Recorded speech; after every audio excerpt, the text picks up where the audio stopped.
So, welcome to Tuesday at 10, and just want to bring you up to speed with industry updates starting out. Nothing new going on with NAR or lawsuits or anything of that sort. So, really, no news to report other than what was reported last week. So, things basically are quiet when it comes to the National Association of Realtors. When we take a look at Indiana, the big thing is our license renewal. So if you have not yet renewed your license, that needs to be done by the end of this month, the 30th. And that also coincides with your requirement for CE for the year, 12 hours of CE for the year. So there is a new procedure for doing that, your license renewal. It is a little bit obtuse in terms of how it works. So just beware of that. You don't want to leave the process until the last minute to try to renew because you may end up discovering that there's an issue. So make sure that you have started your renewal process before the 30th.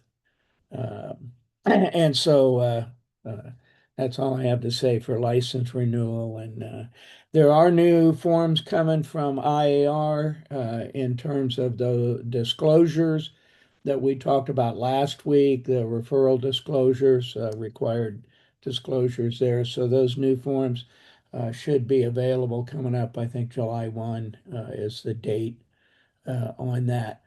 MIBOR, shifting gears to our local association.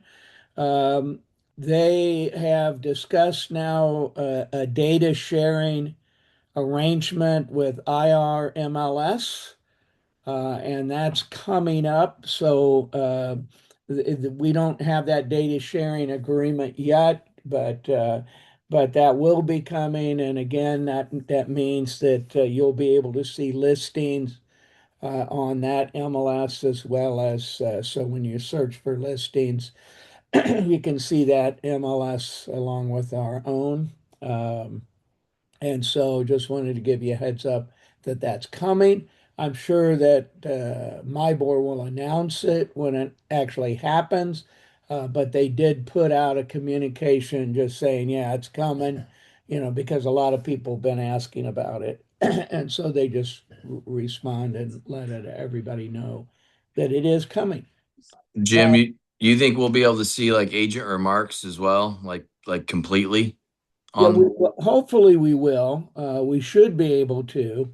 So I might wait until it actually goes live, but I know I'm the only one that pays for the IRMLS, but if it Yeah. shows agent remarks, I'll probably no reason to pay for both. No reason to pay for both. Absolutely. Yeah. And So yeah, I think that's kind of the thought there. And they want to give the people on IRMLS access to our MyBoard.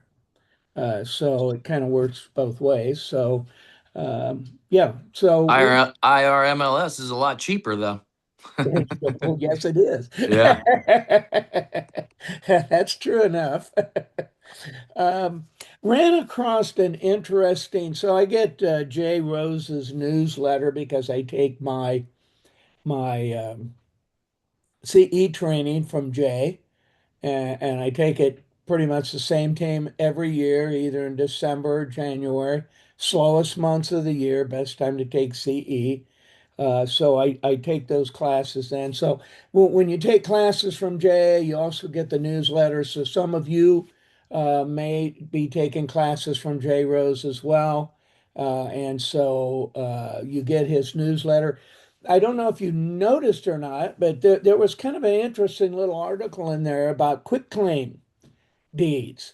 And so a lot of times, when there's a divorce, the wife or husband will quitclaim the property and to the other person. The wife might do a quick claim to the husband, or the husband might do a quick claim to the wife, and then that particular title then would be changed to only have the one party's name on it. And that changes the title. However, if there's a mortgage on the property, that does not change the mortgage liability. So even though one party has quit claimed the deed, the title, that doesn't do anything to the mortgage. And so the mortgage at that point is still payable by both. And if one fails to pay it, it affects the credit of both. So if there's a delinquency, it's going to go on both of the credits. It's going to show up as a lien on the person who did a quit claim. It's going to still show up as a lien on their credit. And so, in that circumstance, what really should happen is there should either be a refinance of the mortgage with the person who actually owns the house being the one on the mortgage and the other person released from the mortgage. You could also request the lender just release one party from the mortgage, and they may be willing to do that, um, depending on how much that person contributed to getting the loan in the first place. Uh, or the property could be sold and the person who owns it would refinance it or pay for it, or they would just split the money and both go on their way. So uh, just uh, just food for thought for you if you're in a situation like that where you're maybe helping a buyer and it's the result of a situation like that where there may have been a quick claim of the property. That doesn't necessarily affect the mortgage. And so that is something that needs to be addressed. Now, again, we're not attorneys, we're not licensed to practice law, so you cannot dispense legal advice surrounding this particular circumstance, but you can be aware of it and bring those questions up to your buyer or your seller. Who you understand a quick claim was done. Is there a mortgage? Whose names are on the mortgage? Uh, and if you find out that both names are on the mortgage, then you may want to suggest that some action be taken there. So, any questions on that whole quit claim mortgage thing? Okay. Um, we'll move on then to Realty World and some updates on Realty World. And so the latest class that's coming up, and that's going to be tomorrow, June 18th at 1 o'clock Eastern time. And Gabrielle will be putting a class on called Social Media That Converts to Appointments, Not Just Likes. And so you can attend that live tomorrow at 1, or you can also review that training. It is recorded, and you can go to the YouTube channel to watch that training at your leisure. Excuse me. You can also get Realty World University classes uh, on the go with podcasts. So there is more than one way to access Realty World University training. So I just wanted to bring that up to you. Now we had in the national or international conference with Realty World, they introduced a new thing called the World Real Estate Association, WREA. And so I've been trying to get clarification on exactly what RIA is. And it sounds like that RIA is an attempt to potentially replace the National Association of Realtors as a real estate association. So,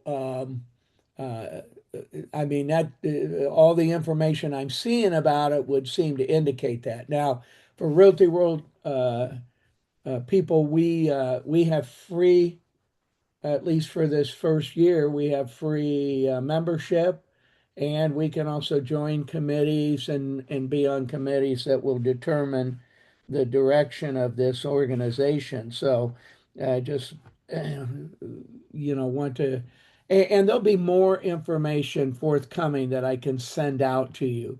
But I've received some preliminary information from Lisa Gerdes. And so I want to just kind of share with you some of the things that they're talking about. So, from a real estate professional perspective, here's what the purpose is. So their purpose, the purpose of WREA, the real estate profession is undergoing its most significant evolution in a century. For too long, being a professional has been defined by how much you pay in dues rather than the quality of your work. At RIA, we are changing that narrative. We believe that professional standing should be earned through excellence, transparency, and trust, not bought with expensive bureaucratic fees. For decades, the structures supporting our profession have remained anchored in the past, while the world around us has moved forward with lightning speed.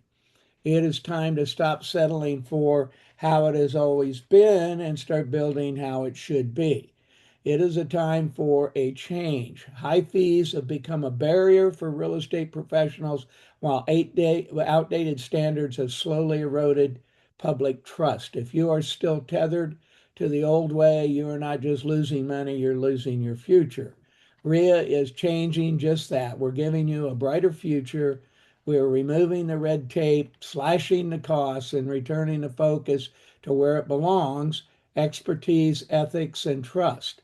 RIA is not just another layer of dues. We are a tech first, merit based, collective design for the modern professional who has outgrown the limitations of the past. And then it goes on to talk about why become a RIA member. Um, and we are not just building a new association, we are architecting a new standard. Join us as a professional architect to help push the industry forward and build the merit-based ecosystem our colleagues and the public deserve. This is your invitation to hold the blueprints for a better future and more profitable career. So there will be more information coming on. I don't want to, belabor it, but it could be an exciting new opportunity. It could be something that might really take off. I know that there's a general dissatisfaction right now with the National Association of Realtors and the high fees that they charge and some of the things that they do. By the same token, I think for a new association to come along, it's going to be a tough road to compete with the National Association of Realtors, at least at first. But I do agree. I think there needs to be change in our industry. I think since it's for free, I think definitely we should join. So if you haven't joined, I think you should join. And if you want to be a part of the solution for the future, then also I would dig into the committees and volunteer to be on a committee. So there's some smart people that are putting this together, not just Realty World Indy people, or not just Realty World people but there's other industry people that are putting this thing together. Uh, so um, so it's something that you should be aware of that is coming, and as I said, I will have more detailed information for you as time goes on. But I would take the step, if you haven't already done it, of joining RIA. Again, all you need to do is go to your um, Rallium dashboard, and there's a button that you can click to join RIA. There's no cost to you. But by joining RIA, that will put you in the communications loop for information as it becomes available, and press releases and things of that sort. So you do want to plug in so you can kind of stay up to date on what's going on and not have to rely on me to keep you up to date on it. I did join, registered for it. And so I will let you know, but it would be better if you got that information direct as well. So uh, it's any questions on RIA? Okay, not hearing any, so I'll move on. And questions on any topic. So this is your chance to ask questions on anything that you might be thinking about or a question that you have on any topic. Doesn't have to be anything that we just discussed, but just general things. If you have a question, please unmute yourself and ask your question.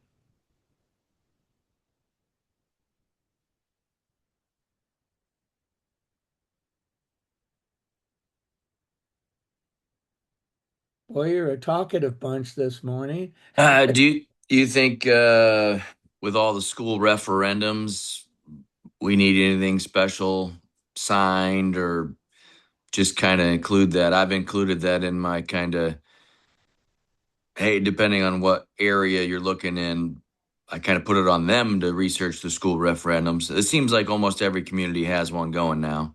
Well, yeah, so which is interesting because Hamilton Southeastern School, as a member of the Fishers Rotary Club, there's I think we've got three school board members that are members of the Fishers Rotary Club.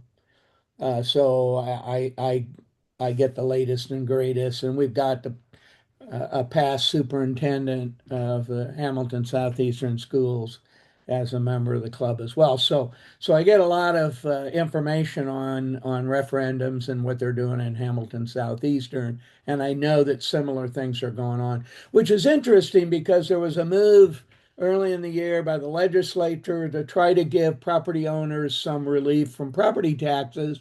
And so what the schools are doing is basically wanting to take that relief back in a referendum.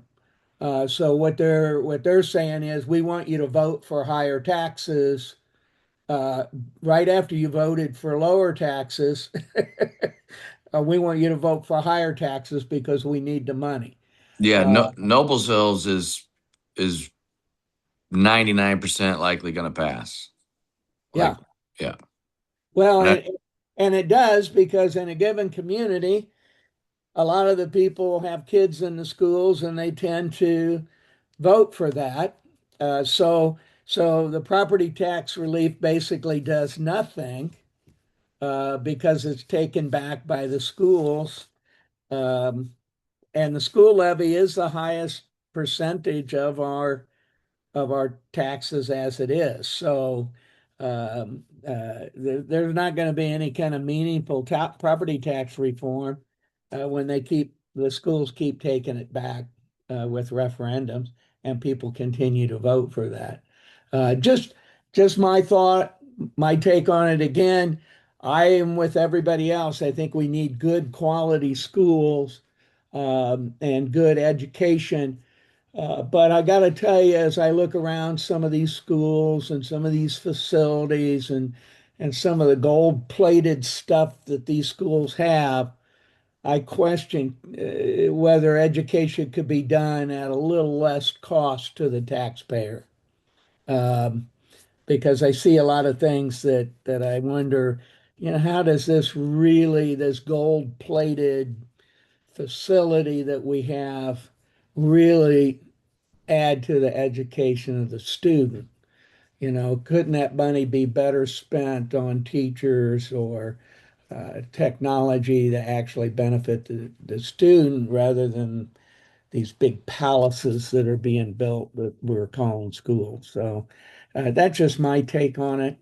And again, my kids went through one of the most expensive palaces, school palaces around at Carmel High School. So Uh, and even back then, I questioned their expenditure of money, particularly on athletics and the football palace that they built there in Carmel. So, at any rate, that's my take on it. But we do need to be aware of that. Most people in a community are going to be aware of that as well. Uh, and I think there still needs to be some reform here as far as taxing unrealized capital gains, which is what property taxes are. You don't get taxed on the gain of your stock that you own. Why should you get taxed on the gain of your property that you own? Because you haven't realized that additional income.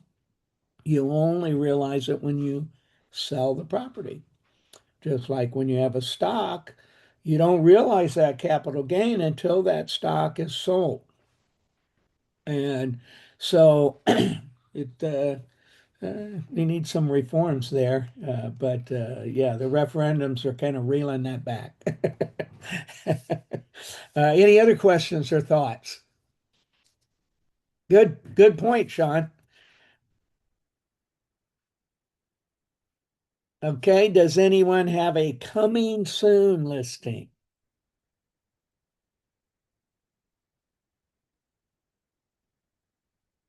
I still have one coming in Carmel, 4 bedroom, 2.5 baths, Carmel Schools, right down the street from elementary school. Actually, walking distance to the elementary. Um, Forget which elementary it is, uh, but it's in Woodland Green, if you're familiar with Carmel. So that's coming, and then I'll also have a nice home coming in Fishers, in the let's see, it'd be out near the 104th area, 104th Street, 106th Street area, far east in Fishers. Very nice home. Probably will be over $1 million in price. It's really pretty fabulous home. So that's coming. Does it have any land? It has some land, not a lot of land. Okay. But it's very private. It's very hilly where this is built. It sits up on top of a hill, so it has a lot of privacy in the backyard. It's got a pool and a waterfall, and it's pretty cool. It's not on the water, doesn't have acres and acres of land, but it's very cool property. So just as an FYI, that's coming soon. Um, Anybody else have a listing coming? My Chatham Hills listing is still on the market and we have dropped the price down to 810 now. So Unbelievable. can't That beat that price. I know. Can't beat that price if you're looking in there at all. wow. We've dropped it $30,000 since listing it, and my seller's very motivated. Now I do have a friend that lives in Chatham and I think it's Chatham Village or whatever, the kind of the empty nester part of it. Hmm. But Yeah. at any rate, he seemed to indicate the last time I saw him that people were selling in there, particularly young people were Yeah. moving out. So it could be that there's because of that there's too much inventory right now. Yeah.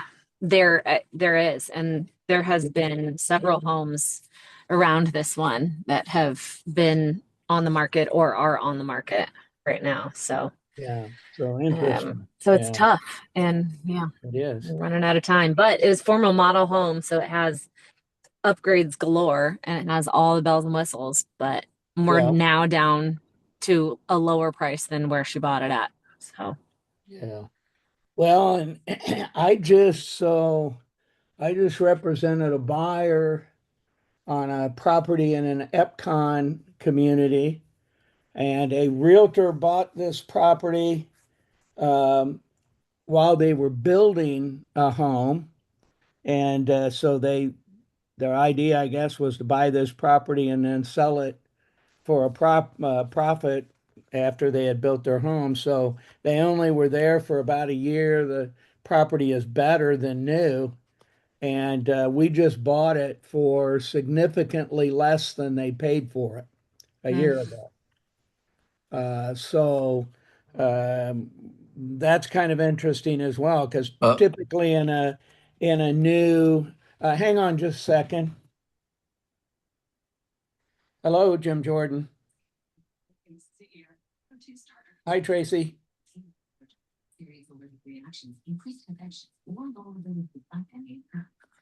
Oh, well, yeah, we're here. Nancy, would you check if Betty's out there?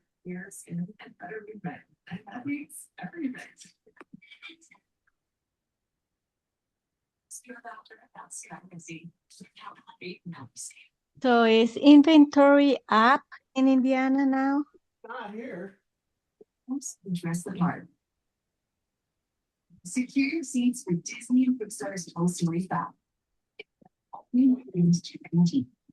Sean? I think it's up in certain areas for sure, Okay, okay. like Hey, Chatham. guys. I've got the furnace guy on his way over, and they're they're saying he can't get a hold of anybody, but we're here, so I don't know what's going on there. He wants to go home. Yeah, I don't know.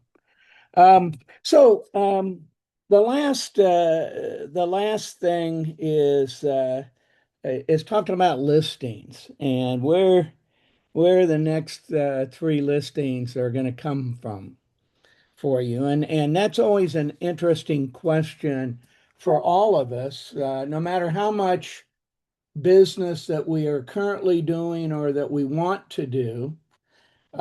There is the aspect of where do our next listings come from. So I'd like you to take out a piece of paper and just write down where your last three listings came from. So just list it down. My last three listings, where did they come from?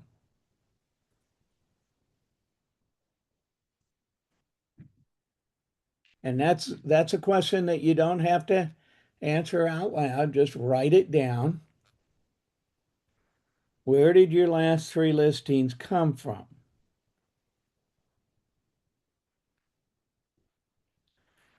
Second question is, what homeowner group is most likely to move in the next 12 months?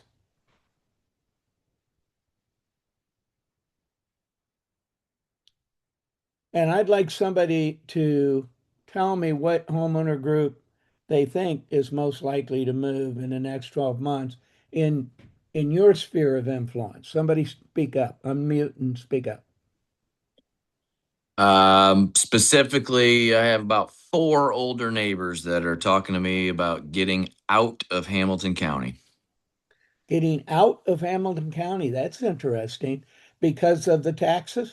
Yeah, they're all ticked off about the taxes and they're ready to downsize. They're in their 60s and they're in a two-story home, so it's kind Yeah. of a two for one, downsize and lower taxes. Huh. Well, they're going to have to go further away from Indianapolis to get lower taxes. Yeah, they're targeting like Tipton area. And interesting. That's very interesting. Anybody else have a group that they think's going to be moving in the next 12 months, most likely to move?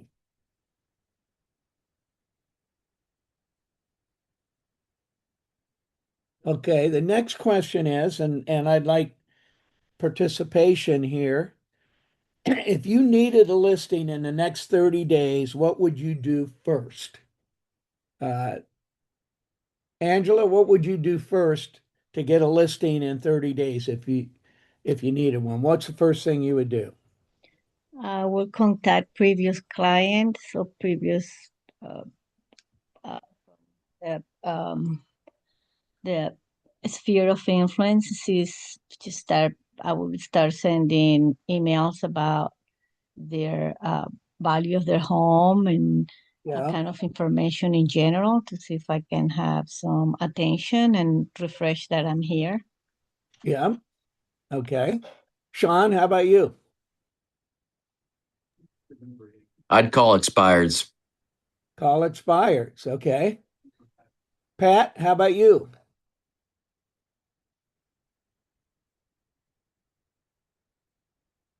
You need to unmute, Pat. Maybe Pat's not there. Is No, anybody I'm else? here. I'm Oh, here. okay. Sorry. No, I agree with Angela. Almost all of my business comes from past clients, so I definitely would reach out to my past clients. Yeah. We would all, I would answer that the same way, because of, as I think back to my last three listings, every one of them, well, okay, the last three listings I've got, one of them was a past client. Two of them were friends or acquaintances. So they were first time clients. So if I look back on my last three listings, only one of them was a past client. Uh, well, and actually, he wasn't really a past client.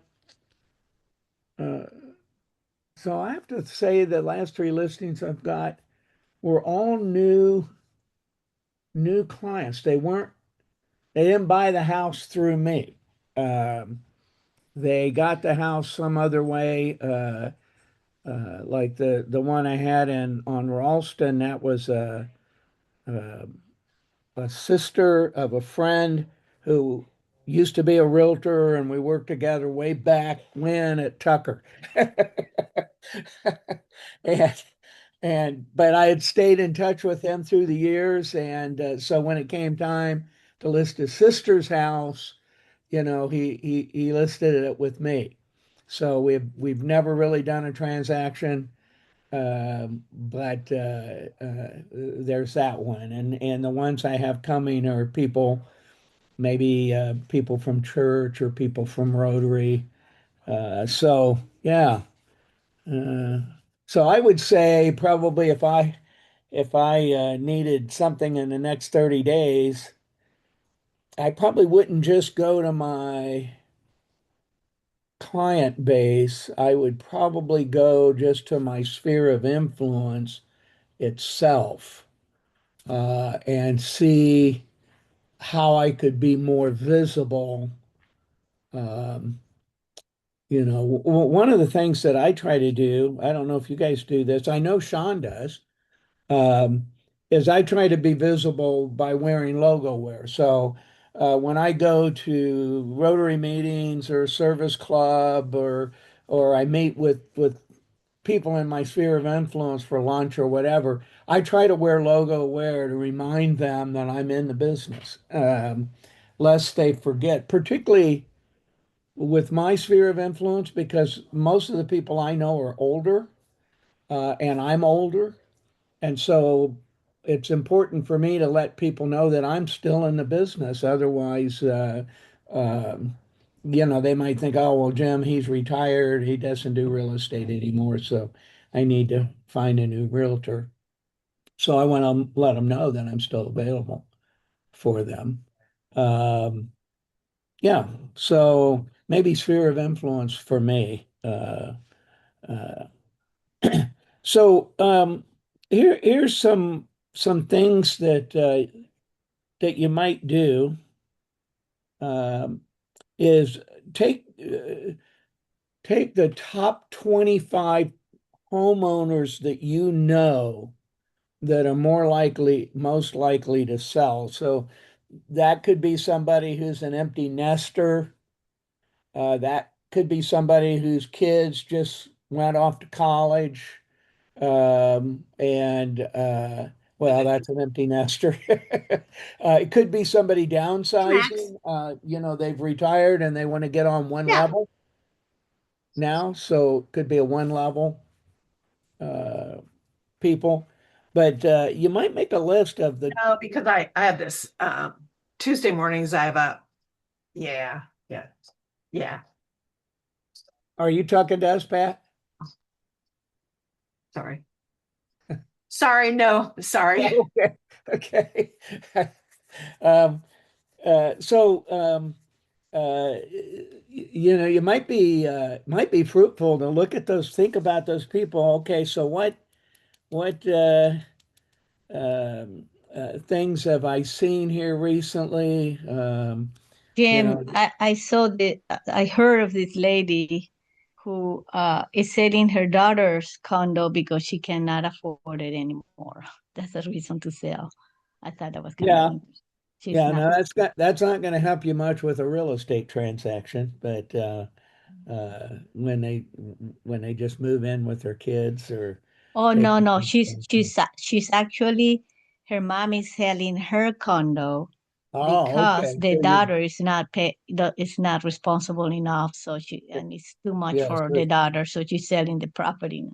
okay. So you'll have a listing coming up on a condo. No, that's what I heard. Reasons why people are selling now. Oh, okay. Yeah. Okay. Um, okay. Um, question, because we've always talked about inventory problem. So if listings are the inventory problem, what are we doing differently today than we did 6 months ago, a year ago, 2 years ago? What are we doing differently? Because inventory comes from us through listings. And so we might ask ourselves, okay, what am I doing different now than I was doing that generated inventory? Or maybe I'm doing the same thing I was doing then and not getting the listing. So what do I need to change to get listings? Any rate, food for thought for you. And anybody have anything else that they want to say for the good of the cause? If so, unmute yourself. I've stopped the recording.